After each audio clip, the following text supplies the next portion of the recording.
Hi வணக்கம். இன்றைக்கி நாம் இந்த வீடியோவில் பார்க்க போகிறது 12th accountancy unit 6 retirement and death of a partner exercise number 4. Roja, Neela and Kanaka are partners sharing profits and losses in the ratio of 4:3:3. On 1st April 2017, Roja retires and on retirement the following adjustment are agreed upon. First point, increase the value of building. இதில் வந்து ரோஜா, நீலா, கனகா 3 பேரும் partners. அவங்களோட ratio வந்து 4:3:3ன்னு கொடுத்துருக்காங்க. இதில் ரோஜா வந்து retired ஆகுறாங்க. கீழே இருக்கிற அட்ஜஸ்ட்மெண்ட்டை வச்சு நம்ம இதில் வந்து என்ன செய்யணும், ஜேர்னல் என்ட்ரிஸ் போடணும், ரிவாலுவேஷன் அக்கௌண்ட் கண்டுபிடிக்கணும். First increase the value of பில்டிங்னு இருக்குது. பில்டிங்கோட வேல்யூ இன்க்ரீஸ் ஆனால் நம்ம வந்து ஏற்கனவே ஃபார்மேட் ஆஃப் ஜேர்னல் என்ட்ரிஸ் பார்த்துருக்கோம்.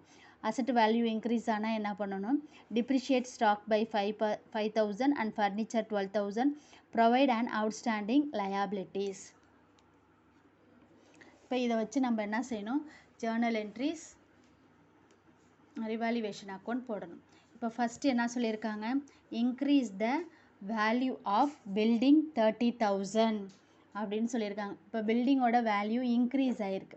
அப்போ இன்க்ரீஸ் ஆகிருந்தால் பில்டிங் அக்கௌண்ட் டேட்டா டூ, அதாவது அசட்டோட வேல்யூ இன்க்ரீஸ் ஆகிருந்தா அசட் அக்கௌண்ட் டேட்டா டூ, கன்சர்ன்ட் அசட் அக்கௌண்ட் டேட்டா டூ, ரிவாலுவேஷன் அக்கௌண்ட் வரும்.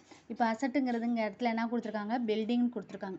அப்போ இங்கே என்ன ரிவாலுவேஷன் என்ன போட்டிருக்கோம், journal entries revaluation building account டேட்டா டூ ரிவாலுவேஷன் அக்கௌண்ட் அப்படின்னு போட்டிருக்கோம்.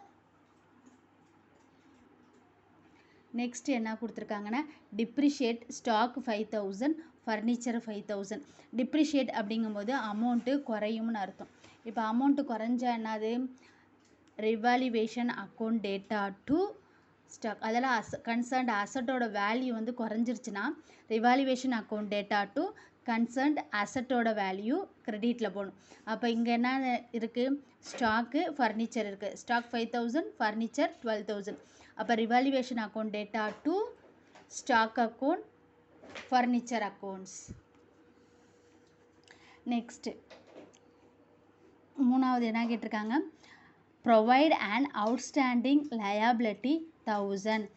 ப்ரொவைட் அண்ட் அவுட்ஸ்டாண்டிங் லயபிலிட்டினா, அவுட்ஸ்டாண்டிங் லயபிலிட்டி அப்படிங்கும்போது வேல்யூ வந்து டிக்ரீஸ் ஆகிருக்கு. இப்போ லயபிலிட்டி டிக்ரீஸ் ஆனிச்சுன்னா அதுவும் என்ன செய்யணும், கிரெடிட்டில் தான் வரணும். அப்போ revaluation account data to outstanding liabilities 1000. இப்போ இதை வச்சுட்டு நம்ம ரிவாலுவேஷன் அக்கௌண்ட் போடணும். ரிவாலுவேஷன் அக்கௌண்ட் போட்டதுக்கப்புறம் நாலாவதாக ஒரு என்ட்ரி வரும். நம்ம ரிவாலுவேஷனில் ப்ராஃபிட்டா லாஸா அப்படிங்கிறத கண்டுபிடிச்சது இங்கே நாலாவதாக ஒரு என்ட்ரி வரும். அதை கடைசியில் போட்டிருப்பேன், அதை பார்க்கலாம்.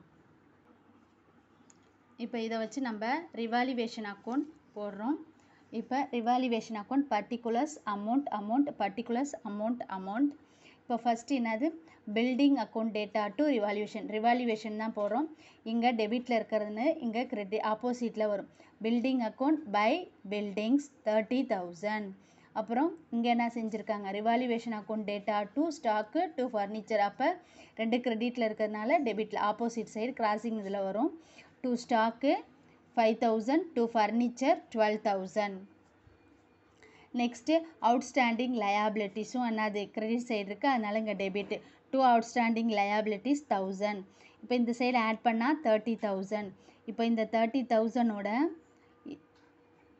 இந்த 18,000 லெஸ் பண்ணால் வர ஆன்சர் 12,000. இந்த 12,000 அவங்களோட ரேஷியோ 4:3:3. இந்த ரேஷியோ படி அந்த 12,000 பிரித்து கொடுக்கணும். ரோஜா 4,800, நீலா 3,600, கனகா 3,600. இப்போ இதுக்கு வந்து நம்ம என்ன செய்யணும், ஒரு ஜேர்னல் என்ட்ரி இங்கே நாலாவதாக போடணும். என்ன போடுவோம், revolution account data to Roja account, Neela account, Kanaka account. அதுதான் இங்கே போட்டிருக்கேன். ப்ராஃபிட் அண்ட் ரிவாலுவேஷனை பார்ட்னர்ஸோட கேபிட்டல் அக்கௌண்ட்டுக்கு ட்ரான்ஸ்ஃபர் பண்ணுற மாதிரி.